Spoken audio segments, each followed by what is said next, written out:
isang kakaibang giyera ang sumiklab sa Sarangani noong 2007. Ang mababang marka ng mga mag-aaral ng lalawigan sa National Achievement Test noong 2006 ang naging mitsa ng revolusyon. Sakay sa tangke de giyera, inihayag ni Gov. Mig sa mga mamamayan ang karimari-marim na sitwasyon ng edukasyon sa lalawigan. Ang mga bata ay nakakapagsagot ng test scores sa English, Math, and Science. Sa 10 tanong, 3.5 answers were answered correctly. Karunungan kontra kahirapan ay dapat igawing isang revolusyon na imbis barel, kaalam ang gamitin. We all have to look at this as a state of education is really in a state of revolution. Sinimulan nila ang Quality Education for Sarangani Today o QUEST. Program Manager ng QUEST si Annalie Eday. Kwento niya, napakarami raw problema ng sistema ng edukasyon noong umpisa. Alam natin, yung kulang ng classroom, kulang ng teachers. Pero aside pa dun sa maraming kulang, nagiging kulang din talaga yung accountability ng local government unit. Nagiging kulang yung accountability ng DepEd.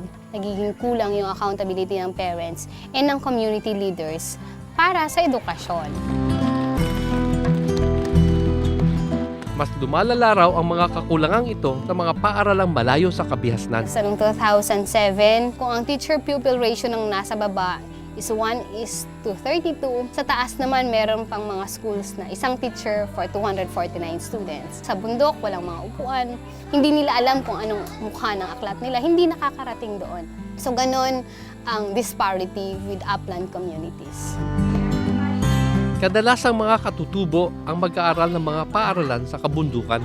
Bilang isang blaan, ang pinakamalaking grupo ng mga katutubo sa Sarangani, awang-awa si Annalie sa kalagayan ng kanyang mga katribo. Doon ko rin narinig na ang hirap magturo sa mga IP schools. Ang hirap magturo sa mga IP na bata dahil ang tagal nilang matuto. So which is napakasakit din. Kasi para feeling ko, kaya naman namin eh. Kailangan lang talaga kami mabigyan ng tamang opportunity na makapag-aral at tamang strategy para matuto. Hindi raw napapahalagahan ng mga katutubo ang edukasyon. Mga parents, para nagiging okay lang din sa kanila na makapagbasa lang ang anak ko, makapagsulat lang ng kanilang pangalan. Bukod sa pagsasanay sa mga guro, nagkaroon din ng parent mentoring ang QUEST. Doon nag-umpisa ang mga parents na anong pangarap ninyo sa inyong mga anak. Maraming parents na umiiyak, nagsisay na kanilang mga dreams, tapos nangangakong simula ngayon, kahit gaano man kahirap ang buhay ko, ako'y magsusumikap para makamit ko yung pangarap ko para sa aking anak. Sinama rin ang pribadong sektor sa pagpaplano at pagpapatupad ng mga reforma sa edukasyon. Una nilang sinagupa ang kakulangan sa aklat ng mga mag-aaral. Kumatok tayo sa mga pribadong sektor. Ngayon, for the past, I think, 4 or 5 years, grade 1 to grade 3, libre ang lahat ng libro. Wala kami binabayaran. About 89 or 90,000 book free every year. Over the past 6 years. Ang lahat po ng sundalo dito ay hindi lang naghahanap ng kalaban, ay ngayon nagde-deliver na ng mga libro. Kahit ang Philippine Navy, sila na nagsiship ng mga gamit po namin galing sa pribadong sektor.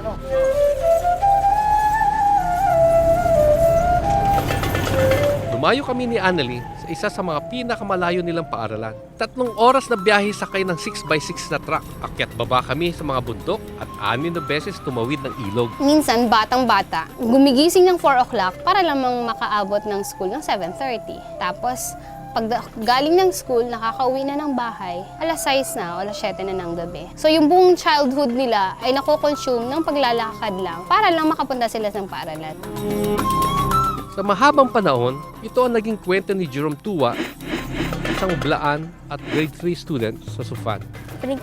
Pahirap talaga ang umaga at maghapong lakaran sa 3 burol at pagtawid sa sapa. 2 o 3 beses lang kami pumapasok sa loob ng 1 linggo. Awang-awa ang ama niyang si Larry Tua sa pinagdadaanan ng kanyang mga anak para lang makakuha ng edukasyon. Minsan sila ay naabutan ng baha at naglalakad na hanggang tuhod ang putik. Ito ang dahilan kung bakit yung aming mga anak ay tumitigil sa pag-aaral. Sinasabi nila, "Papa, pagod na kami."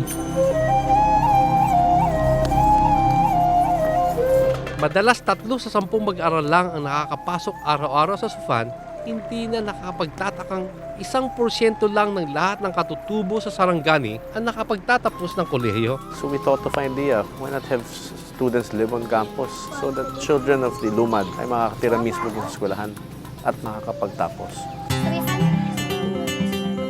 Muli silang kumatok sa pribadong sektor. We are very grateful na nag-respond unang-unang Sagittarius Minds Incorporated. Sila yung aming private sector partner na unang naniwala sa programang Class Dorm.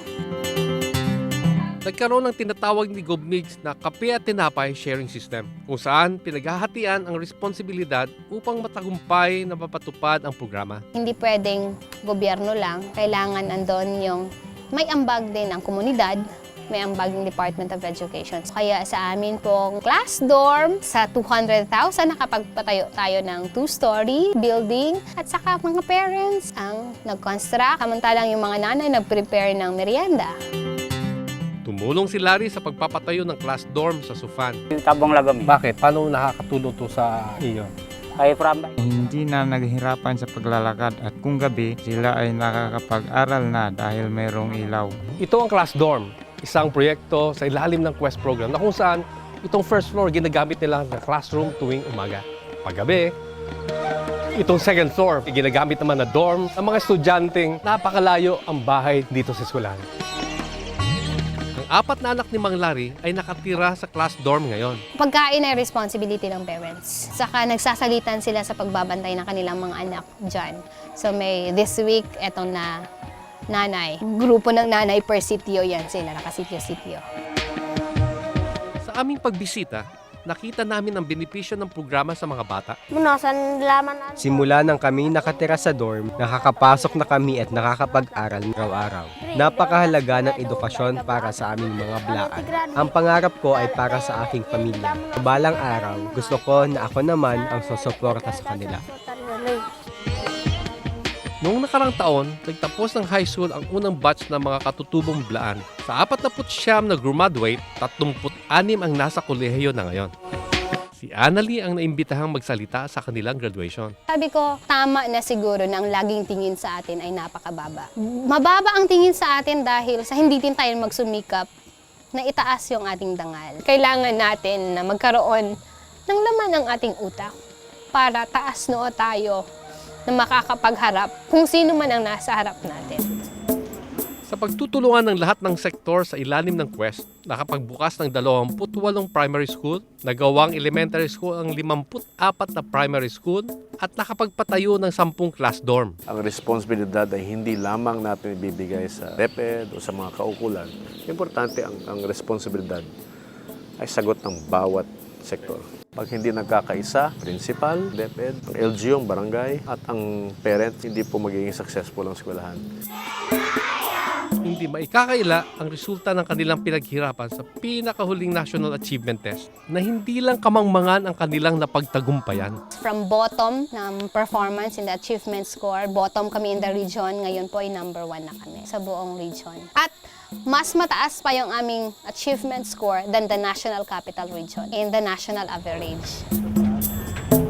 Alam ni Annalie na hindi lang kamangmangan ang kanilang napagtagumpayan. Marami sa ating mga problema, paulit-ulit na problema ay dulot ng kamangmangan. Sino pa yung nasa lowest groups? Sino ba yung laging nadadala sa ibang grupo? Di ba sila yung mga taong hindi nakapag-aral? So, dito po ay sinigurado natin sa ating Education Revolution na ang edukasyon ay susi sa kahirapan, ito ay susi sa kapayapaan, at ito ay susi sa hustisya. Malayo na ang narating ng Sarangani mula nang maupo si GovMigs sa Kapitolyo noong 2004. Sa kanyang mga inisyatibo, sa loob ng 9 na taon niyang serbisyo, ginawaran si GovMigs ng Jesse Robredo Leadership Award ng Kalimpok Foundation nitong nakaraang Marso. I invested in people, most importantly. Investing in people so that ang returns mo ay hindi lamang nakikita, pero naramdaman sa bawat galaw, sa bawat oras na binibigay ng tao mo, ay patungo sa mas mataas na value of creating a better community, a well-informed community, a more educated community, and a community that cares towards the future of its own community. Sama-sama nilang itinataguyod ang kaunlaran na hindi lang nakikita, kundi tunay na nararamdaman ng mga mamamayan. Revolusyon para sa mabuting kinabukasan ang sinimulan dito sa Sarangani. Mga programang pangkapayapaan at katarungan ng Sarangani. Simple lang yan. Kaya mo yan. Malikhaing paraan, Sa paraang malikhain, kasama ang mamamayan. mamamaya'y pagsama, Pagbabago na lantad, lantad na pagbabago, tuloy-tuloy na pagunlad. tuloy-tuloy na pagkasenso. Sa dami ng balakid, sa dami ng hadlang, ang diwang nanunubig, nagtitiis na lang.